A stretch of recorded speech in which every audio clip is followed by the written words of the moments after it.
یہ بہت طاقتور نفل ہے، بہت طاقتور نفل، اور بہت حیرت انگیز ہے۔ جو کہتے ہیں نا مجھ سے خوشیاں آتی ہیں اور چھن جاتی ہیں، اسے کہیں 40 بار صبح کھانے سے مطلب۔ اسپتال میں گیا اپنے ایک دوست کے ساتھ اس کی والدہ کی عیادت کرنے کے لیے، کہنے لگے والدہ کو دیکھیں کہ شاید کوئی بیماری ہے، جادو ہے، جنات ہے، کوئی روحانی مسائل ہے، کیسے ہیں بوڑھی والدہ۔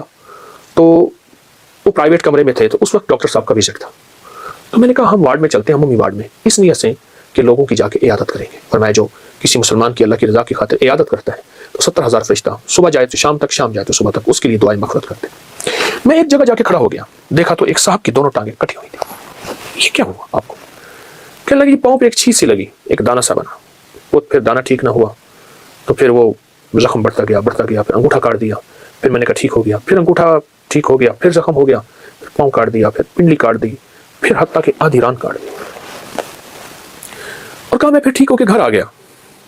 مرحلہ وار ہسپتال جاتا رہا، کچھ عرصے کے بعد دوسرے پاؤں پہ یہ کچھ ہو گیا، اور اب عالم یہ ہے کہ وہ بھی مرحلہ وار جسم کا حصہ تنگ کرتے کرتے اب یہاں تک آتا، اور کہتے اس کی آنکھوں سے آنسو تھے۔ کہا کہ مجھے وہ لمحے یاد ہیں جب میں کھڑی ہو کے نماز پڑھتا تھا، مجھے وہ لمحے یاد، کہاں سے یہ وقت ملے گا، اب کہاں سے یہ گھڑیاں ملیں گی؟ اور اللہ توفیق دے نا، اللہ توفیق دے۔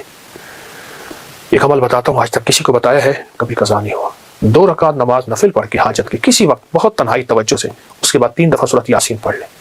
اللہ سے جو مانگے ملے گا، بہت زبردست نفل ہے۔ اور اس کے میں سورۃ یاسین کا ایک یاد آیا، سلام قولا من رب الرحیم، جو کہتے ہیں نا مجھ سے خوشیاں آتی ہیں اور چھن جاتی ہیں، اسے کہیں 40 بار صبح شام پڑھ لیں، اب اللہ کے ایک بار درود پاک